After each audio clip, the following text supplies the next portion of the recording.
Andito mga kalingap si Angel, oh. Saan kayo galing, Angel? Sa bundok po. Ha? Sa bundok po. Ay, grabe. Ano, baba mo muna. Dito muna kayo, Toy.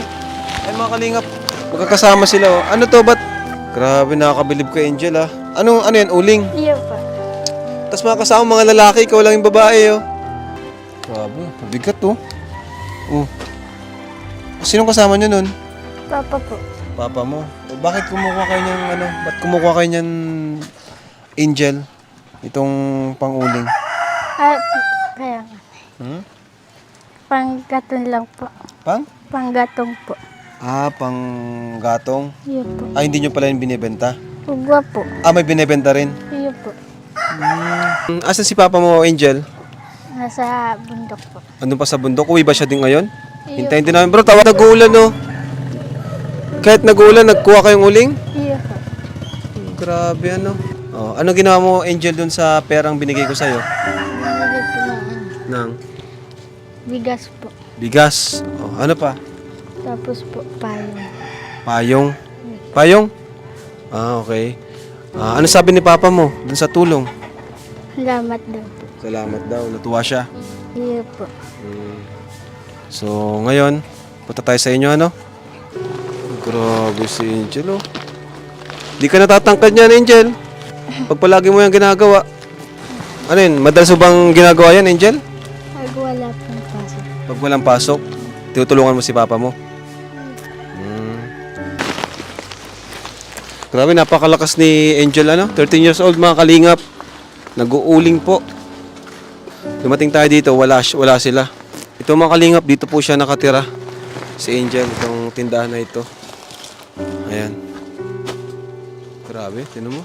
Naman, Angel, napanood ba ng mga kapatid mo yung video? Or ng mama mo, ganun? Nag-message ba sa'yo? O, anong sabi? Uwi na daw. Hindi daw. Ha? Ayaw pong sinabi. Wala naman daw sinabi. Pero, talagang namimiss mo ng mga kapatid mo. Iya po. Buti di ka nagreklamo, Angel, kahit inutusan ka ni Papa mo or sinasama ka niya sa pag-uuling. Hindi naman po. Hindi. Bakit? Gusto ko lang pong makatulong. Gusto mo makatulong? Sige, kwento mo nga, Angel, yung mga ginagawa nyo. Minsan po, pag walang pasok, napunta po kami sa bundok. Punta ka sa bundok. O, tapos? Nag-uuling po kami. Sinong kasama mo dun? Papa lang po. Papa mo. Minsan kayong dalawa lang. Iya po. Kaling ano, kakatuwa naman tong bata, itong mga kalingap, si Angel. Karapat dapat ding matulungan talaga. Di ka ba nalulungkot pag ganun? Masaya ka naman? Iya po. Kahit napapagod ka? Iya po. Gusto ko lang pong tulungan si Papa kasi po minsan sumasakit yung katawan. Sumasakit yung katawan? Ba't sumasakit yung katawan niya? Sabi daw po, pasma. Pasma. Ano yan? Nasobra niya sa trabaho. Tapos ganito, maulan.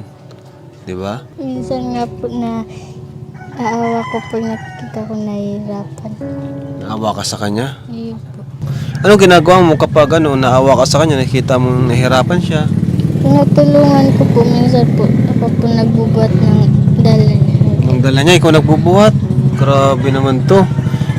Sige, ayan. Dahil dyan, may reward ka sa amin. Bro, dalhin niyo yung bigas saka yung grocery natin. Kukuha.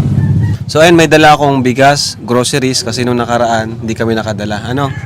Salamat po, pero Okay ba sa'yo yun? May dala kami? hindi po. Nakakatawa naman to si Angel kasi palagi nakangiti pero yung mata niya malungkot.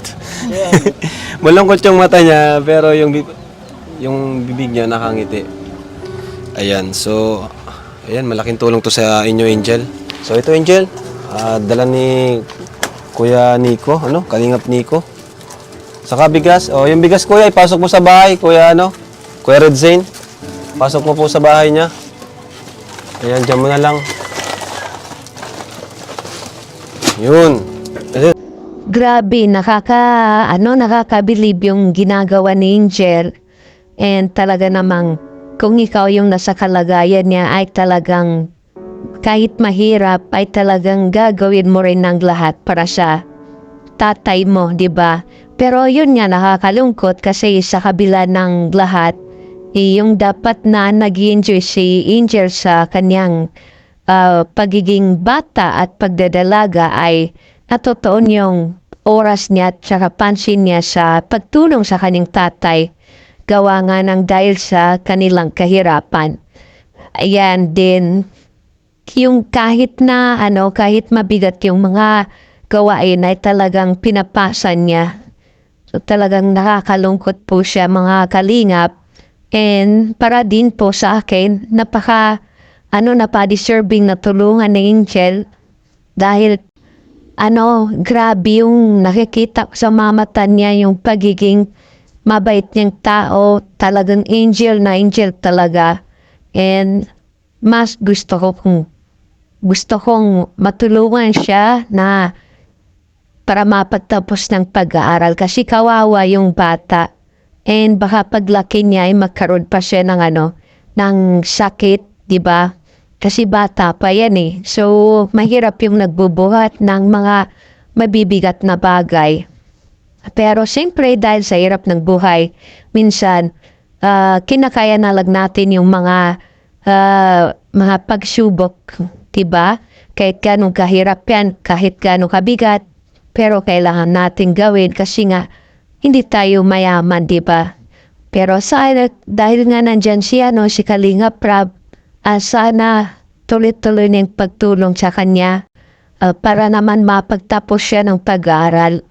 And thank you sa mga magpapaabot pa ng tulong kay Angel kasi sa totoo lang ako sa kwento ng buhay niya. Nung napanood ko yung video talagang nakaka-touch po talaga. So yun po, maraming salamat po and sa mga hindi pa po na-subscribe, please subscribe to my channel Kalingap Diaries. Maraming salamat.